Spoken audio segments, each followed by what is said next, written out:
Hello and welcome back to Football Kentron, the only English language podcast dedicated to Armenian football. I'm your host Adam, and I am joined here by the usual suspects, Chadens and Armen. How are you boys doing? I prefer not to speak. Okay, Armen, how are you doing? Look, well, I'm still the group leader, so I'm all right. Yeah, so we just got off the back of a 0-0 draw away to Macedonia in Skopje, and we will be doing a quick little summary of that match for you guys, giving our thoughts and opinions, and then we will be turning our attention to Germany, who we travel to on Sunday. But first, let us start with the lead-up to the match. Joaquin Caparros and Henrik Mkhitaryan held a pre-match press conference yesterday in which the Armenian media asked Caparros on his thoughts of the new manager of Macedonia and what their tactical approach will look like. Caparros said he doesn't think their tactical approach will change much with the new manager. They switch between 4 and 5 defenders regularly, and the youth teams have also played with the same approach. And he was pretty much correct. Macedonia played exactly how we had anticipated, and the game kind of went pretty much how we had predicted. So first, let's start with the Armenian lineup. Armen, why don't you walk us through Armenia's lineup? Yeah, well, most of what we predicted was spot on. And with Yurchenko at goal, luckily he made it on time, and yeah, he saved us a couple times. Defense was mostly what we said, with Hambatsumian on the right, center backs with Andrei Chalishir and Daron Voskanyan, and left back was left to Gamo Ovanesyan. A lot of problems there we're gonna analyze. The middle was central mid with Solomon Udo and Artak Grigorian, the Lion, who was a little bit tired, but still was okay.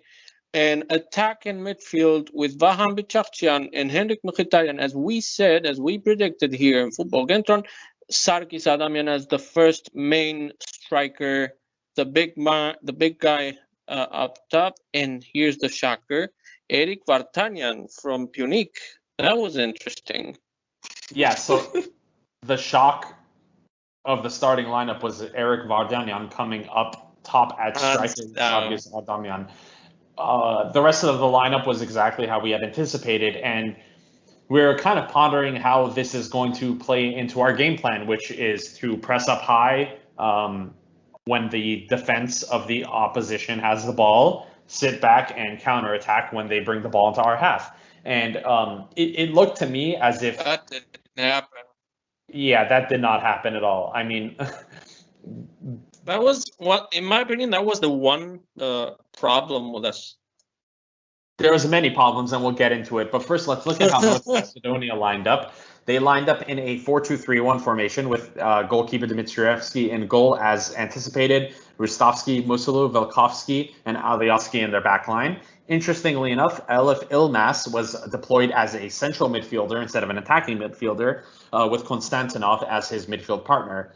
Then their attack was rounded off with Bardi, Yahovic, Churlinov, and Tchaikovsky. They dominated early on. They put a lot of pressure. They had a lot of chances. They did a lot of things. Chadens, why did Macedonia put on so much pressure on Armenia early on, and why wasn't Armenia able to cope with it? Their plan was already to start attacking, to start scoring as early as possible, because first it's their home ground, and second, same level. They consider us as their same level. They have beaten us before. They know they can do it again, and for them, the home game was crucial. They needed this win, and they just went counterattack, not counterattack, but more pressing as much as they could. But after the game, you could already see they were getting tired a lot. Yeah, they were getting frustrated. It was like a 4-1-5. Like they had only one defensive mid, which interestingly enough, it didn't end up being Elmas. It ended up being Bardi. That was the weird thing. Yeah, with Konstantinov, their most defensive midfielder, basically in the box, in our box, and yeah, I agree. They kind of expected to score as much as they could, and we held them off. That's the good point. It was a very Alashkert-esque performance, True.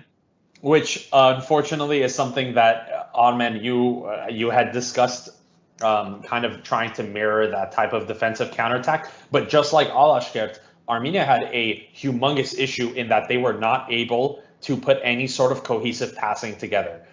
There was about like a 20-minute period in this match where Adamian and Mkhitaryan were combining extremely well. Crazy good passing, back heels, flick-ons, all this stuff. But then every single time it came to that final ball, whether it was Vahan, whether it was Vardanian, whether it was Mkhitaryan, whether it was Adamian, whether it was Udo, it was not there. And that only got worse as the match progressed, unfortunately.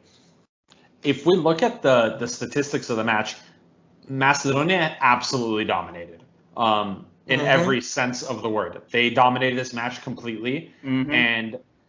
But the quality of chances that were created, except for maybe that last 5 minutes where one or two, where Macedonia created that one really big chance that deflected off their own player, Armenia's chances that they had created were better chances, but the final product was non-existent today. We lacked a lot. And I think that's partially the reason why Vahan was subbed off at halftime, because he was doing an awful job. He maybe defensively was okay. Yeah. But if you're coming on as a forward, or as a winger, your job is just as much offense as it is defense, if arguably more offense. And there was no output. And he brought in Korian instead at halftime, which I thought was a positive substitution until I saw Korian actually play. And it reinforced exactly why I think he should not have even been called up for this squad. Yeah, his call up as a whole was a little bit weird.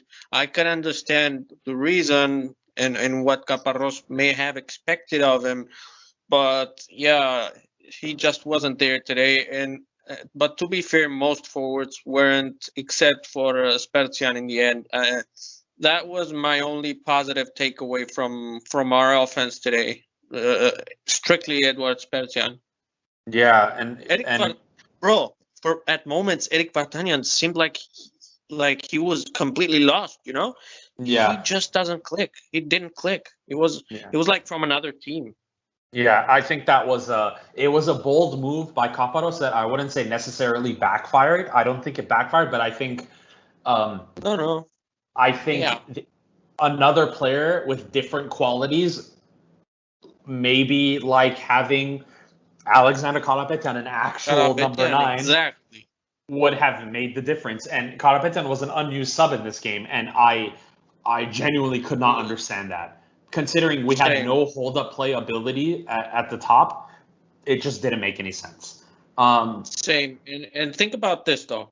Before we move on, what would have happened if we did have Karapetyan at the end of the day starting?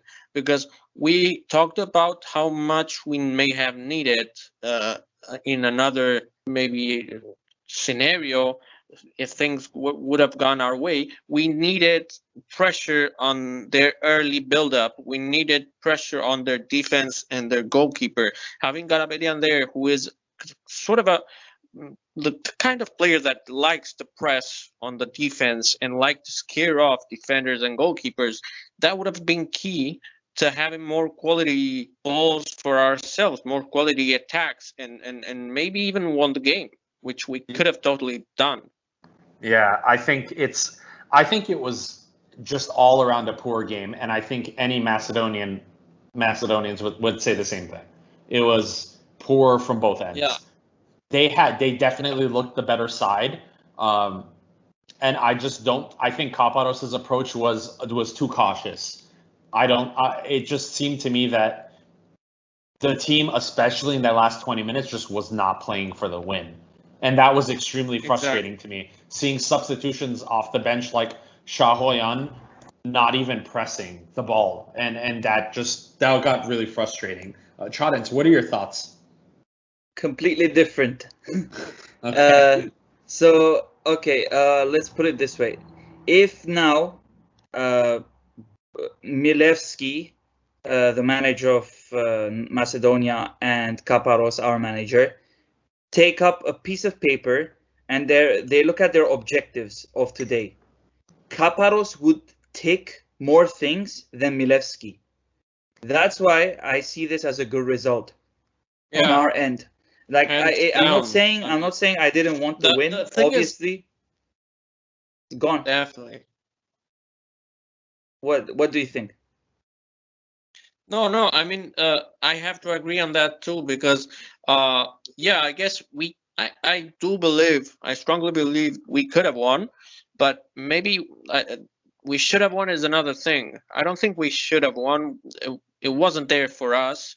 We couldn't. We could have, but it wasn't. No, I mean, as in we couldn't. I mean, we didn't manage to. That's what I mean. As in we didn't have a chance. As in we just couldn't. I agree, and I also agree with what you said on us taking and drawing back much more, arguably, positive points than Macedonia.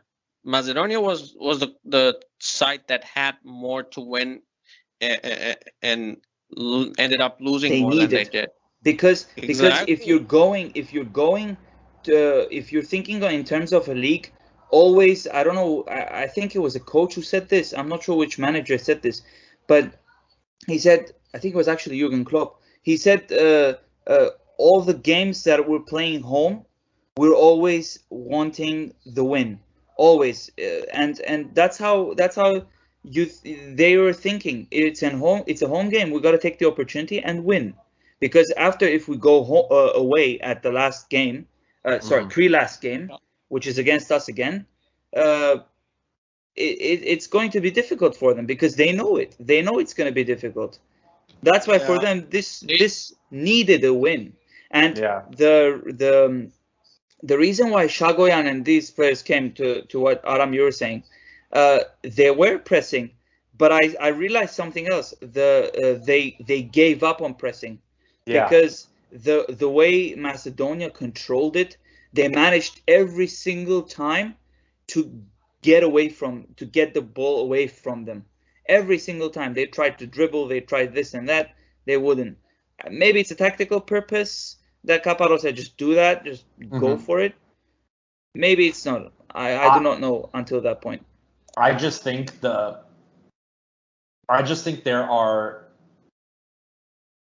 a lot of individual decision making that was poor, that when aggregated just created a poor team performance. For example, in the last 10 minutes of this match, when Macedonia was dominating possession heavily and trying to create chances, there were 4 separate occasions where Armenia had not even 4, 6 separate occasions where Armenia had the opportunity to break away on a counterattack and have like a 4v2 situation. But every single time, the ball that was going to dispatch that counterattack, whether it came from Udo, which on a couple occasions it did, Henrik or Giro, that initial pass to release the counterattack went straight to the feet of a defender. So it's just the transition play in general was just very poor the whole game. And of course, in hindsight and in retrospect, this is a good result because yes, we still have not lost. Yes, we are still top of the group. Yes, the old Armenia would have definitely lost this game 2-0, 3-0. But there are some positives we can take away. And I think it's important that we talk a little bit about those positives. First up, I just want to highlight, each of us highlight a single player in the lineup or that played in this match that they think had a really good game. And I'll start. This one is going to hurt most people, but I think Daron Voskanyan had a fantastic game. I think I have to agree. He played superb. He, on several occasions, went and swept and covered for Hambar Zumyan. He made a couple of great last-ditch tackles. He cleared the ball several times in dangerous situations. and he never ever went for a difficult pass. He kept it simple and he kept the ball low. And I think he had a very good game. He was given a yellow card, I think, but I don't even think the referee, which we're not even going to discuss, who was genuinely garbage. Bad. We won't discuss him, but gave Dodon a yellow card for something I disagree with completely. But Henrik too. Henrik got a yellow card for literally no reason, even though he was the guy getting fouled left, right, and center. But that's why I wanted to highlight Dodon Voskanen. I think he had a fantastic game. He did everything that was asked of him and then more. So let me kick it over to you, Chadens. Who's one player you want to highlight from this match on the Armenian side? The defense was amazing, but if I have to, the defense and the two central defensive midfielders, but one player in specific, Udo, because he was wise, he was calm, and he knew what his task was. He knew what he was doing. He knew what needed to be done, at which point he was very confident that he could do whatever was needed and get us that point that was the task, let's say, and take it to Germany. And Armin, one player that stuck out to you that had a good performance. Well, yeah, in the collective analysis, I agree with the Chadens. Yurchenko did save us several times, maybe 5 tops. He rose up to the challenge when he needed to. The defense was more than okay. It was great, except maybe for Gamo, who had a couple issues, big issues that could have meant the loss, but luckily it didn't. But the one player, as I mentioned earlier on this show, the one player that did not do a single wrong thing was Edward Spertian, that played over almost 30 minutes. He completely changed the team. Yeah. I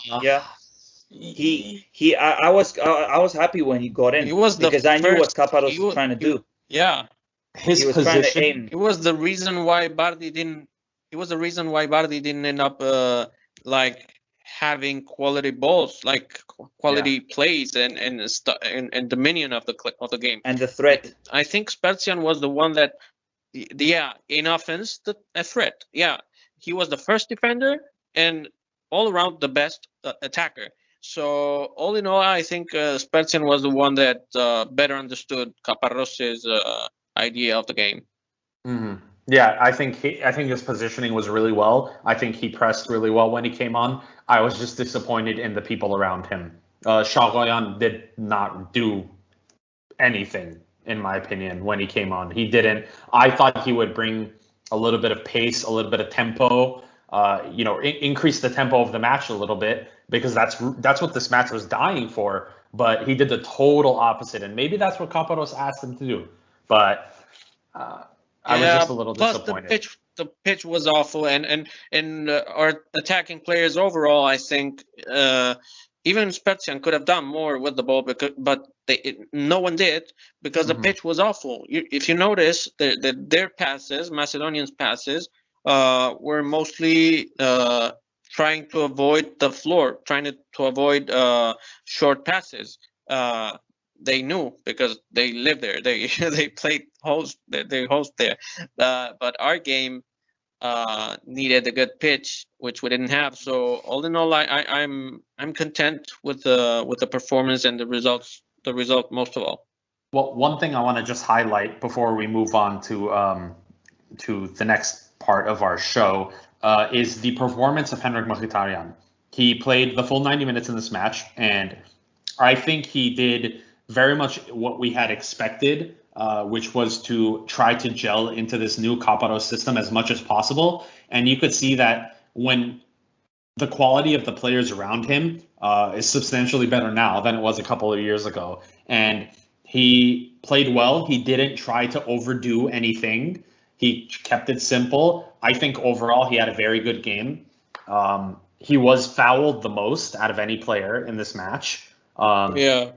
He also had the most duels won in this match in 10 duels. So he was constantly challenging in the midfield, and that is something that we needed. But just unfortunately, the attacking midfield around him in Eric Vardanyan and Vahan Bichakchian, and then as a substitute, Shagoyan and Koryan just didn't do it. The support cast really let him down, I would say.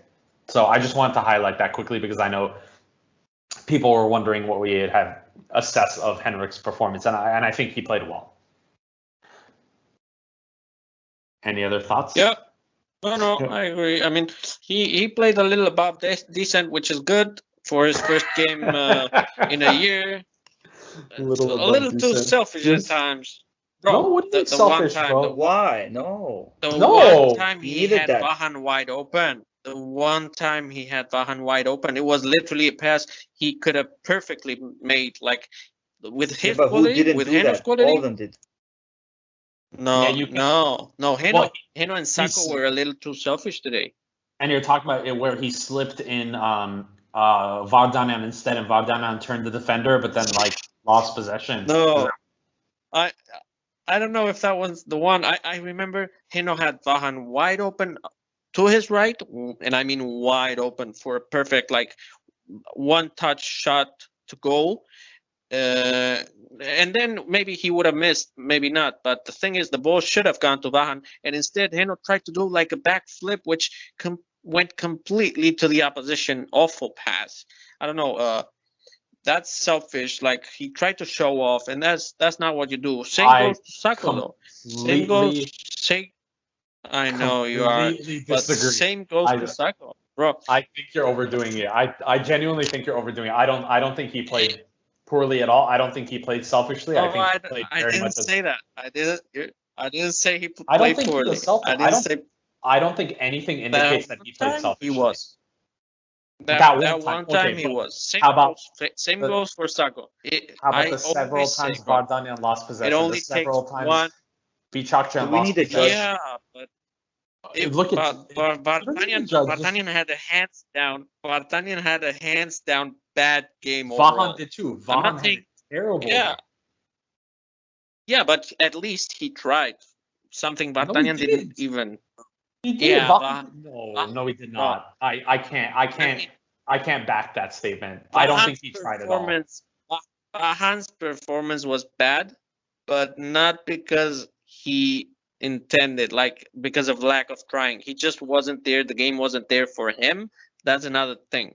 But in defense, Vahan was very important. Okay.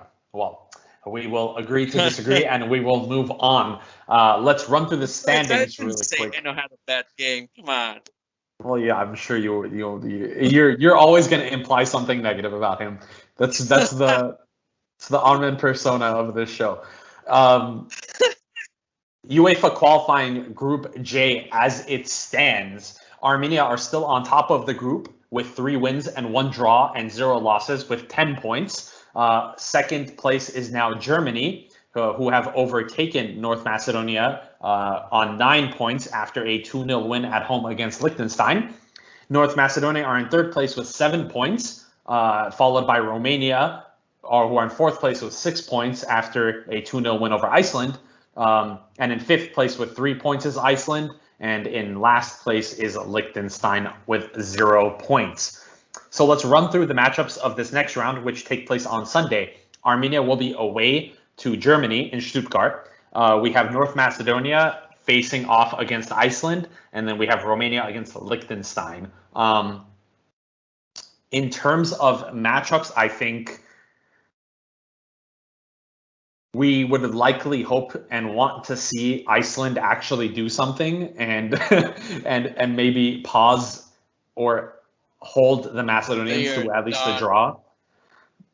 But I don't think they're going to be able to do that. I just don't see this. I don't see this Icelandic side doing that against North Macedonia. But we can hope. And Romania are playing against Liechtenstein, which we can pretty much guarantee 3 points there for them. So the pressure is going to be on Armenia in this match to try to get some sort of result away in Germany. And that's a really, really big ask. But let's turn around and look at the German lineup that played today against Liechtenstein in Hansi Flick's first game in charge of Germany. He deployed a 4-2-3-1. He had Bert Leno in goal, stating that he would rest Manuel Neuer for the match against Armenia, which I'm honored. And the back four consisted of Robert Gosens, who had a fantastic display at the Euros. Nicolas Sula and Thilo Kehrer make up the central defending partnership with Baku at right back. The two holding midfielders were Joshua Kimmich as captain and Ilkay Gundogan.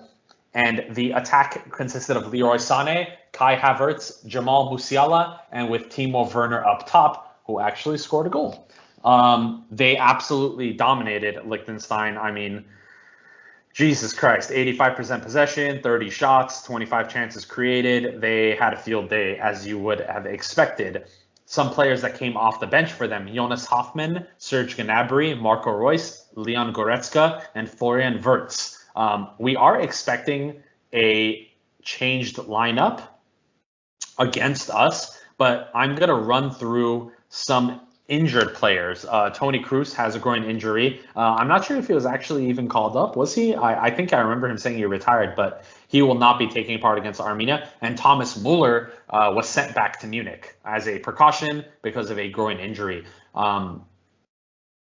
We expect to see some changes in the lineup. I think especially defensive personnel will likely be different against us. I can imagine Rudiger starting he alongside Nicolas Sula, but Gosens and Baku, I'm not sure about that, who can take the place of them there. But what are your thoughts? First, let's start with you, Chadens, on this German team, and how do you think they will approach playing against Armenia? And then we will discuss Armenia's approach. But first, let's start with Germany.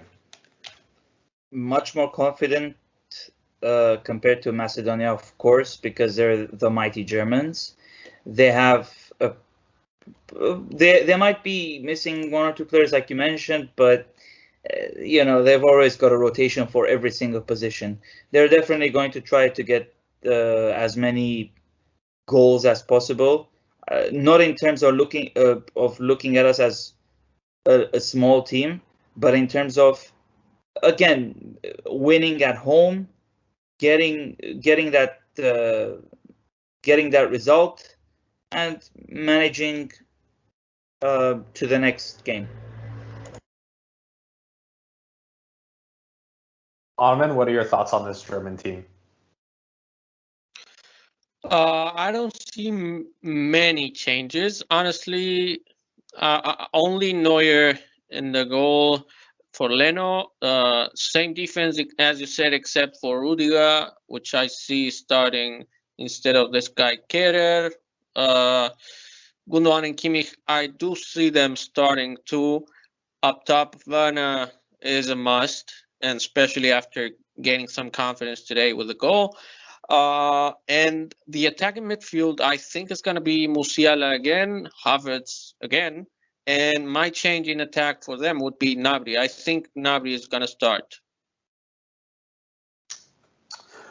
All right, now let's turn to our very own Armenia. We have been pretty good so far at predicting how Joaquin Caparros will line up, with the wrench thrown in here and there, and today's wrench was definitely Eric Vardanyan starting. No one could have predicted that one for sure, and I don't think that worked out in Caparros' favor as much as he would have liked. But notably, we do have our three suspended players back in Khorem Bayramian, Valzat Haroyan, and Tigran Barsegyan, who has been, offensively speaking, our best player by far in this team.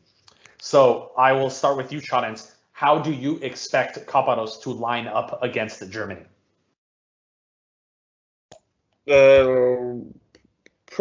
Defense, of course, Vato will be back instead of Taron, even though, of course, he had a good game. Armen don't start. Khoren and Diko will definitely be back because of his assists and his form, and we know his quality. Bayramian, I'm not too sure what to say about Bayramian. I'm listing the suspended players. But about Bayramian, I'm not 100% sure he might start.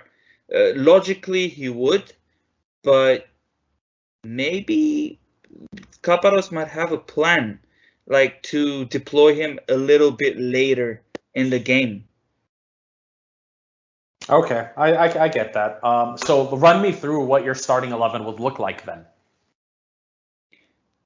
The same, just probably the same. I'm feeling like Udo might not be there. I'm not 100% sure, even though he had a really good game. I'm thinking maybe Wubemar might be there too for more defensive action, for more defensive roles. Vartanyan, I don't think he would start. He will probably be the instead of Barserian. That's so my lineup would look like Yurchenko, Hampartumian, Vato, and Chalisir with Hovhannisyan, Barserian, Wubemar, Grigorian, Bichakyan, Adamian, and Mkhitaryan. All right, and Armen, how do you think Joaquin Caparros will line up against the mighty German side? Well, Yurchenko at goal again. My defense would be Hovo, Hampartumian, Varas Tataroyan. Luckily, will be back my captain. Andre Chalisher, who today was amazing, really. He rose up to Haroyan's absence precisely as a defense leader and more experienced player. And on the left, for today, clearly, visibly, the one substitution we should have made, Arman Hovhannisyan should have played instead of Camo. Yeah, Camo was not there today. He was really awful. The one bad point in defense. So I expect Arman to start, especially with a visibly tired Camo.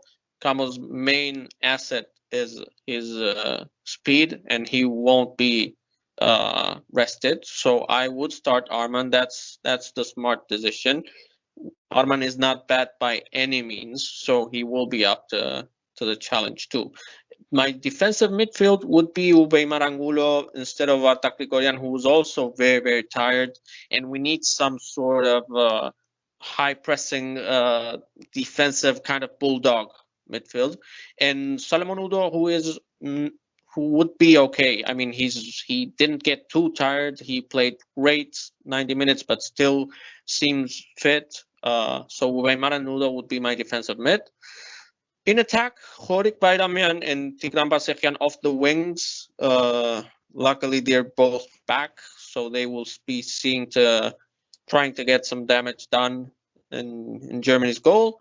Henrik Mkhitaryan, I would give him the central lane and see what he can do, kind of try to revive his Dortmund years. And up top, I want to see Alexander Karapetyan get his chance. He's German speaking, so maybe he will understand how to snatch a ball or two from their defense, and bring Sako and Spertian off the bench and Vahan too. Okay, all right, that's a good one. I will run through my lineup really quick. I think Yurchenko retains his place along with Hampartumian, Chalisir, and Camo Hovhannisyan, and I believe Varza Haroyan will be back leading that back line. I still think it will be the 4-4-2, and in midfield, I feel that we will have somewhat of a switch of play or switching of roles. I think Vardanyan and Bichakyan will be dropped down to the bench for this match. I think we might see a whole completely new look midfield. Yeah. I think we might see Wubemar and Spertian. I know that's a combination Caparros has gone to before that hasn't really worked that well, to be honest. But it's very hard for me to see Artak Grigorian or Udo get dropped, to be honest. It's a little difficult for me to see that. But if anyone is going to get dropped from that pair, I don't think Udo deserves to be dropped. I think he was good. I think he was solid. Yeah. I regret that now. I think Grigorian should be dropped. Yeah, I think Grigorian should be dropped. And Grigorian, no, I don't think he should be dropped, but I think he's exhausted. I mean, he didn't play bad at all. Not as in he didn't play bad at all today. and there's a reason we actually conceded zero goals today. But still, we don't want to tempt fate. We don't want to get him injured by overplaying him. Let him rest. Yeah, but I think we would probably prefer he play another 90 against Germany and just not play against Liechtenstein. Anyway, I think he's probably going to start. I think we will see Udo and Grigorian start in the middle, and I think we will see Henrik Mkhitaryan on the left. And excuse me, let me back that up. Bayramian on the left, Barseghian on the right, and Mkhitaryan and Adamian up top.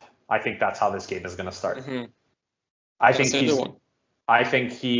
this game is going to be a lot of combination plays down the wings, and I think we're going to try to avoid having the ball in midfield as much as possible and just keep it combination play down the wings. That's how we're going to try to take on the Germans. Of course, we don't do predictions, very famously, but it's a tough one. If this Macedonian team was able to go to Germany and get a result, I'm not saying I think Armenia will win. I'm just saying I can hope for a draw, and I can be optimistic about getting a draw away in Germany. What do you guys think? Yeah, I mean they're Germany. I mean they're die Mannschaft, and what can you expect? Yeah, they're always expected to win. They're always the favorites. So this Armenia team is great, and on a good day can beat anyone. So let's just go there. Let's go out there and see what happens. We know we can take them. We shouldn't necessarily expect to, but let's go and see what happens. Let's have some show. Let's have some fun. Yeah, and this is a game where it's just there is no expectation no pressure. on Armenia to win. There's no pressure, and that's nice. We are on top of the group. So if anything, the pressure's on Germany, because if they don't get a result against us, and if you look at the table, if Armenia was to draw and taking into consideration the other matches going on, we would still be top of the group. So a draw, I think, would be the best outcome for us. Yeah, and actually, if we think about this in those terms, today the pressure was also on Macedonia, and today we got another good result seen from that perspective. Mm-hmm. So, Chadens, what do you think? Just go out there, try to do your best. If you don't get the win, it's fine. If we get the draw, wow. Yeah, I think that says it. If we can get a draw, we would be on 11 points. We would still have a point ahead of Germany, and we would be going home to Liechtenstein, who we would anticipate. We expect 3 points in a match like that. So if things go more in our favor, 5 points out of a possible 9 would be wonderful. If you told me you draw against Macedonia, but if you draw against Macedonia, you also draw against Germany, guaranteed, I think I would take that deal. Another undefeated camp. Exactly. And what can be better than that? And you go to a struggling Iceland away next month, and then you take all in against Romania. That's too far off, boys. That's too far off. But I'm just saying, yeah. So we are getting ahead of ourselves a little bit here. So this is what we anticipate. Again, the match is going to be kicking off at the same time as the Macedonia game this Sunday. That will be away to Germany in Stuttgart. The Armenian national team will be looking to keep their undefeated streak going and stay on top of Group J as this group gets increasingly more competitive as the results seem to come through. I believe that is going to be it for this episode of Football Kentron. We will also be dropping a wrap-up of the Germany match after that match concludes, and where we'll also be breaking down the result and taking a look ahead to Liechtenstein. Thank you for joining us today, and we know it was a little bit of a frustrating one. It was for all of us, but like we said, a draw is better than a loss, and hopefully we can march our way, to victory, or as Chadin says, There we go. Tebi Haftanak. Well, this is it for Football Kentron, guys. Thank you for listening, and we will see you guys on probably Monday. Peace.